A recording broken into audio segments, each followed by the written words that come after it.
encerrar, eu queria agradecer muito a presença de vocês todos, dizer que foi sensacional, todo mundo aqui. Não tenho nem o que falar, estou sem palavras para dizer. Todas as tribos de amigos, de família, de parentes, etc. e tal, estão presentes aqui. E a gente está muito feliz do fundo do coração. Muito obrigado, espero que vocês tenham gostado, tá bom? Espero mesmo do fundo do coração que vocês tenham gostado. Tenham uma ótima noite. Tenham um ótimo começo de semana. Amanhã é feriado, ninguém vai acordar cedo. Eu vou botar um foda-se, vamos botar mais um pouquinho, tá bom? Valeu?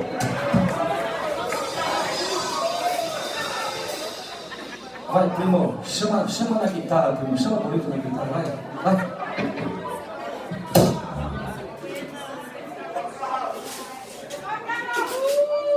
Não tem Raul hoje. Hoje só erudito.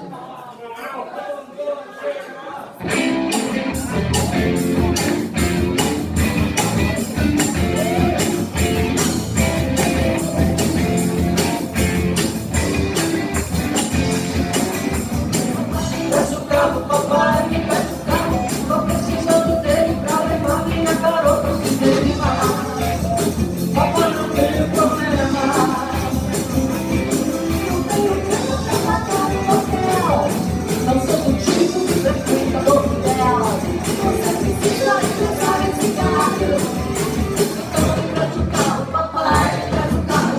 Eu vou te tirar no sarro com meu dedo. Papai, eu não fumo, papai, eu não bebo. Meu único defeito é não ter medo de fazer de novo. Papai, eu não posso. Não tem mais que você fica no sete. A vitória é você, meu namorado. Não é a sua, eu só quero um saco. Pega a hora no seu carro, com você.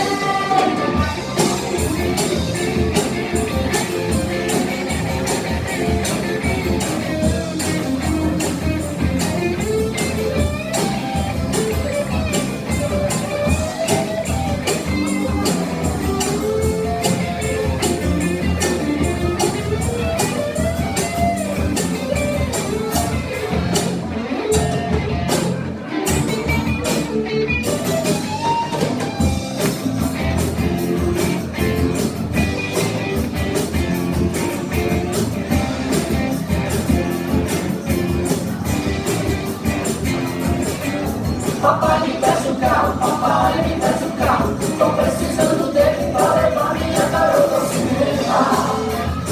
Papai, não tenho problema. Não tenho grana pra pagar no hotel. Eu sou do tipo que frequenta motel. Você precisa me prestar esse carro. Então me preste o carro, papai, me preste o carro. Eu vou te tirar o sarro com meu bem. Papai, eu não vou. Papai,